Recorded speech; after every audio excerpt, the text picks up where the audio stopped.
Olá, gente, tudo bem?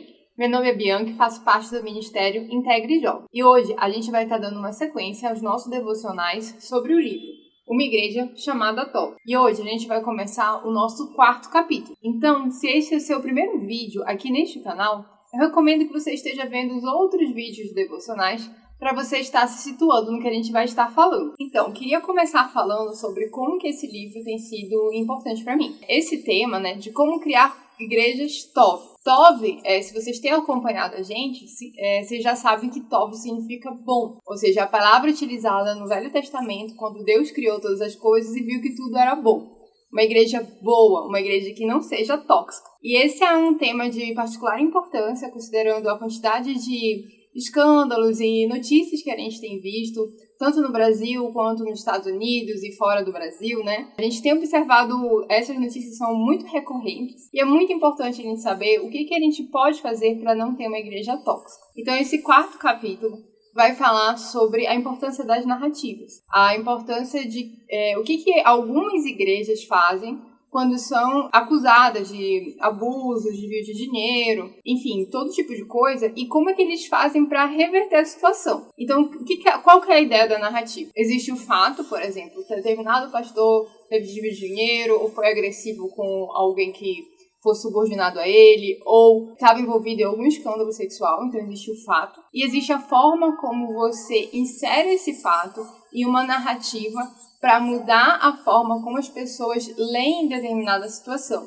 E isso pode fazer toda a diferença. Então agora a gente vai falar sobre 8 principais narrativas que igrejas tóxicas utilizam para poder esconder a verdade. A primeira e a segunda estratégia de narrativa falsa são: desacredite os críticos, e a segunda é demonizar os críticos. São meio parecidas entre si. A ideia de você desacreditar os críticos ou as pessoas que estão fazendo denúncia é você tentar focar no caráter da pessoa que está fazendo a denúncia, ao invés de você focar nos fatos. Então isso é muito comum, principalmente quando mulheres vêm falar que são vítimas de abuso. Ao invés deles investigarem se essa acusação é verdade, quais são as provas que as pessoas têm, se existe algum tipo de evidência, então ao invés de você focar no fato em si, você foca no caráter da pessoa que está fazendo essa denúncia. Então, muitas mulheres falam que tiveram seu passado todo revirado, quem elas foram antes,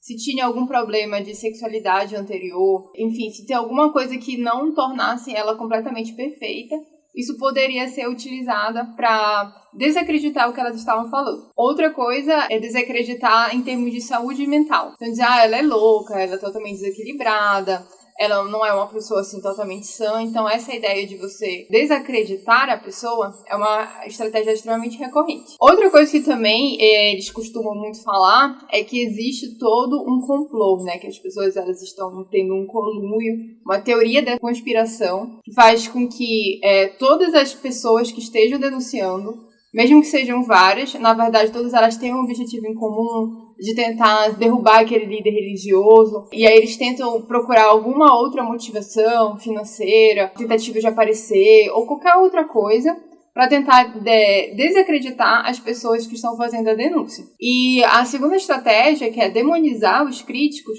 segue essa mesma perspectiva, mas talvez de um jeito mais espiritual. Então você dizer que aquelas pessoas elas estão envolvidas em pecados, dizer que elas podem estar possuídas, que elas estão sob influências do demônio, do diabo. Então você demonizar as pessoas de uma forma espiritual, de forma que você tira o foco do fato em si, que deve ser investigado e apurado, e você começa a focar na vida da pessoa que está fazendo a crítica. E quando essas críticas são verdadeiras, você acaba vitimizando a pessoa 2 vezes. Porque ela já passou pela situação do abuso e ela acaba tendo todo o seu passado revirado. Ela acaba sendo, na verdade, a pessoa acusada por ter tido a coragem de se posicionar. Então, esse tipo de posicionamento de uma igreja acaba desincentivando pessoas que foram vítimas de abuso de se pronunciarem. Porque elas não querem passar por essa situação, esse tipo de agressão 2 vezes, Primeiro pelo abusador e a segunda vez por esse inquérito todo que se faz sobre a pessoa que decide se pronunciar. A terceira estratégia utilizada é distorça a história. Essa também é uma estratégia bem comum. Então, é muito comum, você existe o fato, por exemplo, o pastor e uma mulher da igreja foram vistos sozinhos num quarto, por exemplo, existe esse fato. Só que a maneira como você interpreta isso é que vai mudar toda a história. Então, muitas das vezes a vítima fala que ela sofreu abuso, que ela foi coagida a estar naquele lugar. E aí eles, normalmente os líderes, aí eles vêm com uma outra história, como se ela tivesse corrido atrás dele. Ela estava dando em cima daquele pastor, ela estava tentando conseguir dinheiro com aquilo, ela ficou chateada de não ter conseguido um determinado cargo e está tentando agora destruir a reputação dele. Então, é como se eles invertessem a história. A interpretação dos fatos ela muda muito de acordo com a sua perspectiva. E você pode simplesmente distorcer isso a seu favor. E é muito comum mulheres que foram vítimas de abuso também serem acusadas de serem quem tem dado em cima, de, enfim, terem algum tipo de intenção com aquilo. Quarta estratégia é o que a gente já falou até um pouquinho na primeira estratégia, que é questione a sanidade dos críticos. Essa também é uma estratégia assim, super clássica. Eles até têm um termo para isso em inglês, que é chamado de gaslight, que é a ideia de fazer com que a pessoa que está falando isso está louca. Né? Ela é uma pessoa que costuma ser super confiável, ela é uma pessoa super estressada, nervosa, ou então ela não está conseguindo interpretar bem os fatos. Então, determinado líder convidou para um jantar a sós, e aí ela interpretou aquilo como se tivesse sido uma forma de uma forma de abuso, né, como se estivesse dando em cima dela. Ele disse assim, não foi isso, você interpretou tudo isso de uma outra forma, estava apenas tentando ser gentil, não era isso que eu queria. Então, é bem também comum você dizer que, na verdade, a vítima ou está louca ou não está conseguindo interpretar os fatos da forma mais adequada. E assim, não é que esses tipos de coisas não aconteçam, mas também faz parte de uma igreja saudável evitar esse tipo de momentos. Então, pastores fazer visitas sozinhas com pessoas do sexo oposto sempre vai ser um momento que pode gerar constrangimentos. Então, se puder sempre visitar junto com a sua esposa, pessoas junto com seus cônjuges, não ficar sós com o sexo oposto, você evite que muitas situações extremamente constrangedoras possam acontecer. Neste momento em que a vítima decide falar, é sempre importante ouvir o que a vítima tem para dizer, não presumir que ela interpretou tudo errado porque a gente quer acreditar em quem a gente quer. Então é importante para uma igreja construir esse tipo de cultura, em que a gente consiga validar a experiência das vítimas. A quinta estratégia utilizada é transformar o agressor em vítima. Então, quando, por exemplo, um pastor que está sendo acusado de abuso, ele não consegue negar aquela acusação, mas ele se coloca como vítima de toda aquela situação que ele mesmo causou.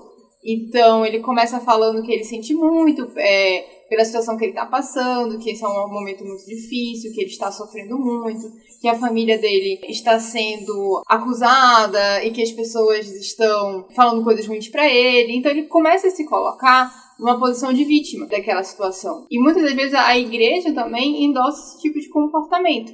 Então, a igreja emite notas dizendo que sente muito pelo que o pastor e a família do pastor estão passando agora. Ela oferece suporte para o líder que foi o abusador e não para a pessoa que foi abusada. E esse tipo de comportamento ele acaba gerando solidariedade para os líderes e não para a vítima.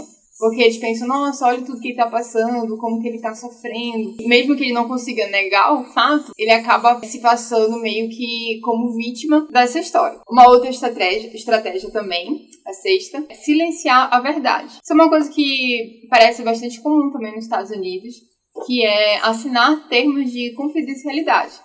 Então, alguns pastores e ministros, quando começam a trabalhar numa determinada igreja, eles assinam um termo de confidencialidade que eles não vão expor nada do que estão acontecendo lá. E muitas vezes eles acabam fazendo acordos para que quando eles saiam, eles não contem nada do que eles viram para ninguém. Isso acaba gerando uma certa cultura de silêncio e que pessoas que são testemunhas oculares de certos abusos se sentem compelidas a não estarem denunciando. A 7ª estratégia é você tentar suprimir a verdade, ou seja, você tentar deletar ou apagar qualquer evidência de que aquele crime realmente aconteceu. Então, o autor ele vai citar alguns casos nos Estados Unidos em que eles foram procurar os e-mails que a vítima disse que tinha trocado com o abusador, ou, enfim, evidências de câmeras de vídeo e tudo mais, e percebeu que várias informações tinham sido deletadas, tinham sido sumidas semanas antes pela equipe de tecnologia de informação. Então, é muito comum eles também tentarem sumir com todas as evidências para impedir de que esse tipo de denúncia vá para frente. E, por fim, a última estratégia utilizada é fazer um falso pedido de desculpas. Então, quando eles percebem que eles não conseguem mais fugir completamente das acusações, eles fazem um pedido de desculpa super genérico, então eles não falam diretamente o que foi que eles fizeram. Aquele clássico, né? Desculpa a quem se sentiu ofendido. Tipo, como se fosse culpa da vítima se sentir ofendida. Desculpa se me interpretaram errado, né? Então, ele não tá assumindo a culpa nenhuma. Muitas das vezes, nessa pedido de desculpa, eles vão ter alguns tipos de justificativa. Então, muitas vezes a igreja vai falar, a gente não sabia, não tinha como a gente prever, ou a carne é fraca, enfim, vão dar meio que umas desculpas justificativas sobre o que realmente aconteceu. E, às vezes, nesse pedido de desculpa, acaba culpando a vítima.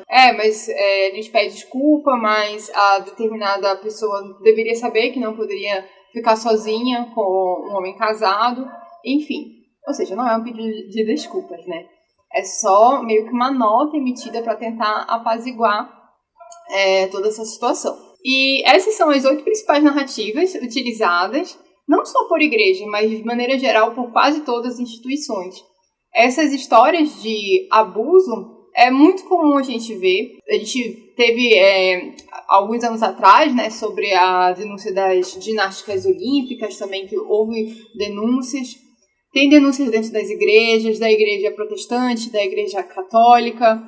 Aqui no Brasil também teve sobre líderes espíritas. Então, a gente percebe que é um tipo de coisa comum que pode acontecer em qualquer tipo de instituição, mesmo na parte da medicina, né? Denúncias de médicos é super comum também. Mas o que a gente precisa é impedir que haja uma cultura e que isso seja cultivado. Ou seja, pessoas más, elas sempre vão existir dentro de qualquer instituição, mas a forma como a gente lida com esse tipo de coisa é que vai mudar esse desenvolvimento. Então, como que a gente está acolhendo a vítima? Se existe algum rumor de que determinado líder espiritual está assediando alguém, a gente tende a acreditar na vítima ou a gente tende a silenciar, criar outra falsa narrativa, dizer que ela está louca, que ela interpretou errado? Ou a igreja ela vai e tenta investigar? Será que existe um ambiente que as pessoas possam falar a verdade e se sentirem acolhidas? Então, realmente, esse livro foi muito necessário para esse momento que a gente está vivendo da igreja. Acho que é muito importante a gente estar procurando desenvolver igrejas saudáveis, acima de tudo pedindo a graça de Deus, né? Porque nós não somos melhores que ninguém. Ninguém por se converter se torna um super-homem, né? Incapaz de erros, mas a gente precisa sempre estar pedindo a graça de Deus para que Ele possa estar mostrando os melhores caminhos, para que a gente possa estar tendo compaixão das pessoas, a gente não possa estar sendo levado pelos nossos próprios preconceitos. Então, para essa semana é isso. Espero que Deus esteja abençoando todos vocês.